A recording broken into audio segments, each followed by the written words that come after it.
well, I'm not that girl anymore, so let's do this. If you're not subscribed to my channel, press that little red button and subscribe because there's lots of exciting things to come. Hi, I've just made this beautiful smoothie. I'm going to call it a twist on a Marina special and a Jade special. The Marina side because I've added cilantro, or as we call it in Australia, coriander. Marina always recommends people to have that in her smoothies, or have as much as possible because it draws out a lot of heavy metals from your body. I've also got in here a papaya because I love papaya. It's absolutely beautiful. I hear people all the time say it smells like vomit. It does have a slight smell to it, but if you get a really good one, especially here in Southeast Asia, they're amazing. I've just been corrected. I'm not in Southeast Asia anymore. I'm in the northern part of Asia. So anywhere in Asia, whether it's Southeast or the Northern Asia, I'm here in Changmai. Anyhow, the papayas here are absolutely beautiful, and for 50 cents I got them about that big. They were in the not the good fruit section, but they're super ripe. You must get them super ripe or they don't taste very good. So I've got my papaya in here, I've got 3 bananas in here, my cilantro, half a cucumber. To be honest with you, I'd have more. I'm really missing my 2-litre blender. And big, huge bunch of cilantro / coriander. I'm fueling up because I'm about to walk up Doi Suthep.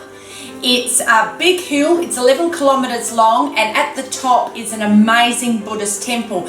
I have been there, but not for over 11 years, and there's a massive stair climb there, and I'm intrigued to see if I'll get up these stairs. I'm going to let you in on a secret.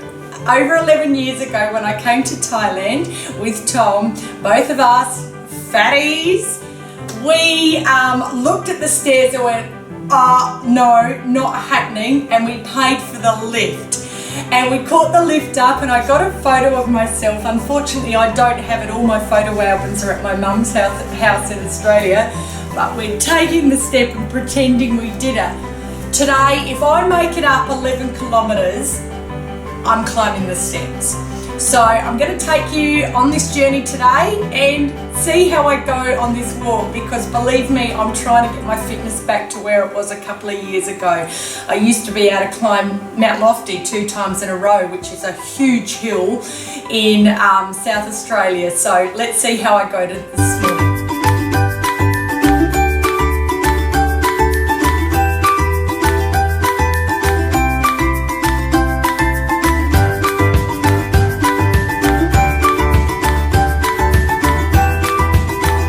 Okay, so I've been walking for about, I don't know how long. It's a couple of kilometres anyway. I haven't reached the bottom of Doi Suthep yet, so remember that's another 11 k's. I've just struggled to get through the road. There's a big sales everywhere. They're selling teddy bears, flowers, balloons, you name it. I thought at first it was something to do with the king, but I've looked and it's a graduation. Something like that would never happen in Australia. It's amazing. All these people are in their beautiful robes, and there's just people buying stuff everywhere for the graduation.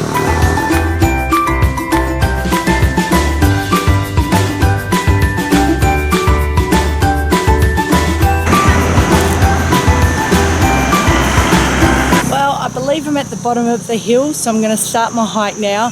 My goodness, if my mother knew I was doing this on my own, walking through Asia, she'd have a cardiac arrest. Hi Mum, I'm fine. Okay, let's do this. Of course, where there's people, there's red trucks. These are the main source of transport in Thailand. And of course, true Asia style, food.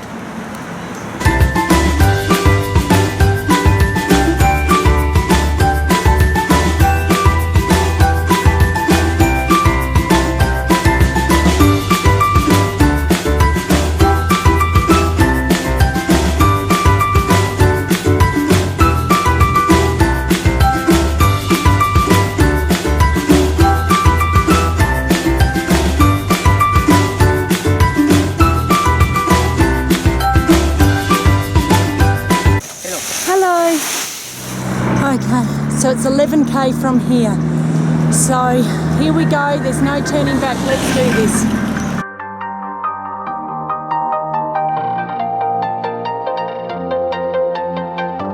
Okay, I'm still on my journey. It's funny, ha ha. I'm trying to get myself back a bit so you can see more than just this big head. Hold on. That's better. It's funny. Yesterday, I spent a fair bit of time beating myself up. Just had one of those days, as we do as women. It's our prerogative. Bit hormonal that time of the month, and I was telling myself I had fat bum, fat thighs, all those things that we do. It's funny. I woke up with a completely different perspective on myself, and I look different in the mirror than I did yesterday, if that makes sense. When you're having one of those fat days, everything looks fat. I didn't look so bad today. But it's funny, the only thing I'm telling myself whilst I'm walking up here is, man, your legs are strong. And the last thing I want to do is ridicule myself, because I want to make it up this hill. So, you know, different mindset today, different day, and yeah, I just want to tell myself how strong you are and you can get up this hill. I've been in this right now, I wanna be for you. Put it all on my back for you. I don't know what's after you, who is after you, who knows? Lose myself on chasing after you. I only ever got half of you. I don't know what's after you, who's after you, who knows? And who cares? Cause I'm running from here. You're watching me run. Oh, I can hear the water. Too often we don't stop and listen to nature, and it's just so beautiful to be out here. Besides the cars going past, here's one now, and the trucks and whatever. Just be this close to nature, and I think people who are on a raw diet, we're eating as close as possible of nature. Why not experience it? Why not be a part of it? It's been so long since I've climbed mountains, at least a year. My life's been absolutely chaotic for the last year, and to be able to climb up a mountain is just amazing, and I'm just feeling so great, and it's the boost I needed. So I've got about 8.5 k's to go, so let's see if I'll be saying that a bit later on. I am hot. Hi. Hi. Thank you. No worries. Well done, bare feet. Yeah, good. Good. I'm not sure if these are important people or what, but they've got the car pacing them whilst they're walking. Who knows? I'm running from here. You're watching me run. I'm running from here. I'm running from here. I'm running from here. Oh no. Is that just like a temple, a place to pray, or? You can go to visit. Yep.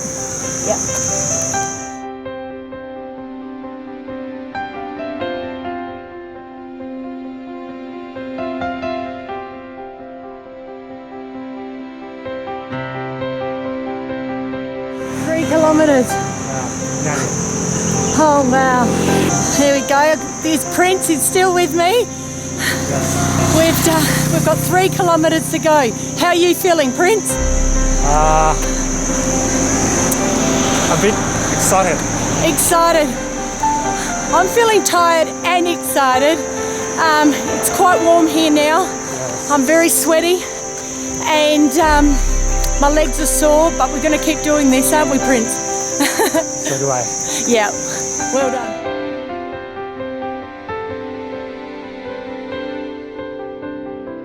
There's a 1 kilometre sign. Here's us. Yes, we've got 1 kilometre to do. We're in it. Let's go.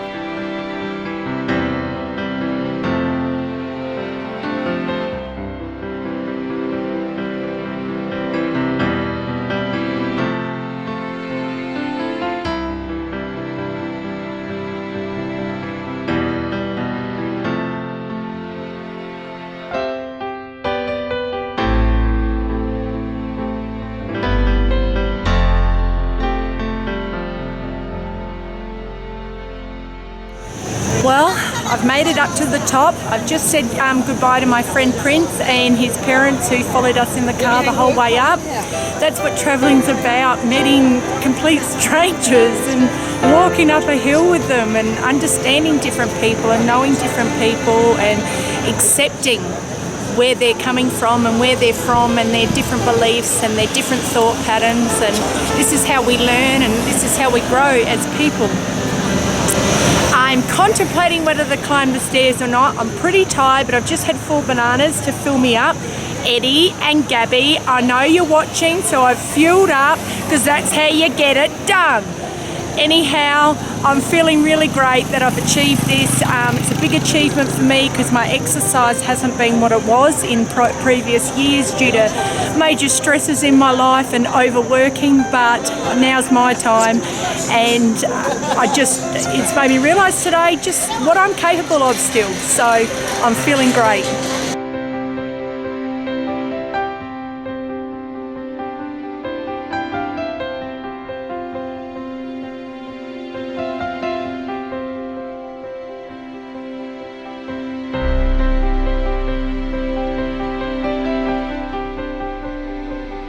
Okay, here I am at the bottom of the stairs that 11 years ago I was woken by a driver in Changmai and told that by the hotel phone, hey guys, get up, totally hungover, totally felt like crap, totally overweight, totally unhealthy, looked at these stairs and thought, nah, not a chance, and went up the lift. Well, I'm not that girl anymore, so let's do this.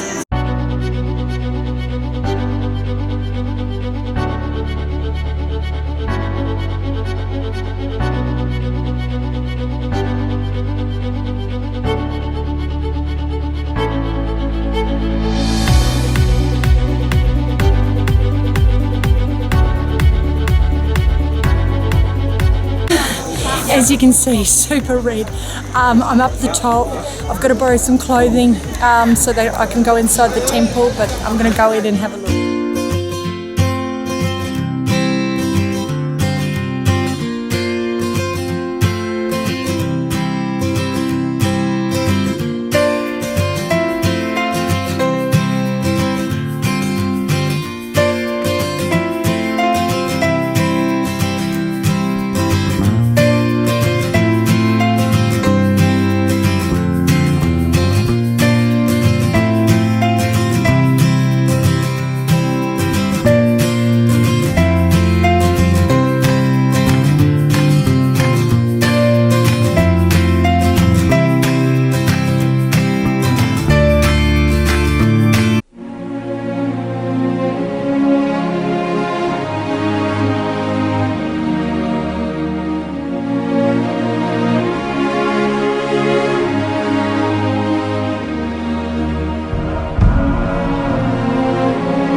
I did it. I've got now an 11k walk back plus the additional 3 to my hotel, so 14k. I'm going to get myself a smoothie or a drink before I go back down, and some more water because I've drank over 1.5 litres of water coming up. As with everything in Asia, there's always something that you'll see that'll leave your gut churning. The beautiful little kids that I filmed going up in the traditional Burmese costumes, they're begging for money, so obviously they've been dropped there to look beautiful and cute, but working for somebody to collect somebody money, and they'll probably be living on next to nothing. I hate exploitation of any sort, but especially watching children. It's just leaves you a little bit heartbroken, that's all. Vegans have obviously been here because there's a sticker there, not your mum, not your milk. Trying to focus in on it. What is? Well, I'm part way down. I've got about 5 kilometres to go until I'm completely down at the bottom of the hill, and then after that a 2k walk back to my apartment. It's been a very emotional day actually. I've had a few tears coming down the hill. I can't stop thinking about those poor children. For me, I thought about what I would have done 11 years ago if those children were there, and I thought, yeah, I probably would have done what I saw a lot of other tourists doing today. They were paying them money to get photographs with them. What people don't realise, and I realise these children look cute, and they look different to the street kids you see. You see, 11 years ago I cried my little heart out over the street kids, but these kids, they dress so beautifully. Some of them even had makeup on, you see, and that's the genius of it. You don't think that they're being exploited because they look clean and well presented. But I've seen this happen in Vietnam before. I went to Cambodia. I went to the floating village over there, and people were buying bags of rice for these children in this little school. And you know, standing up, they're all proud because they've bought some rice and whatever.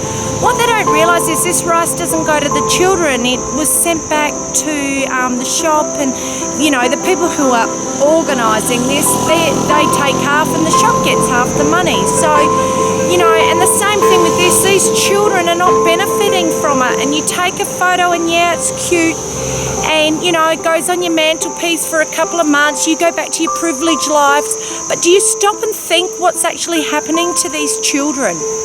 You know, are they being sexually abused? Are they being beaten because they've had a tantrum?